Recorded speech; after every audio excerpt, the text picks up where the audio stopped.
আমরা কিন্তু জিতবো কিন্তু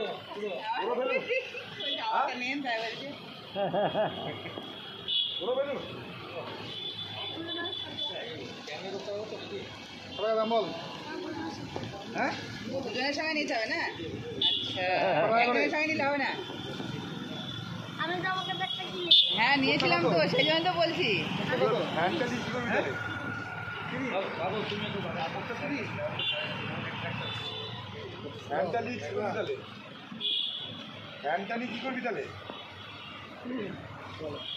ছবি তুলতে ব্যস্ত এখনো। দাদা একবার তাকান সামনে, একবার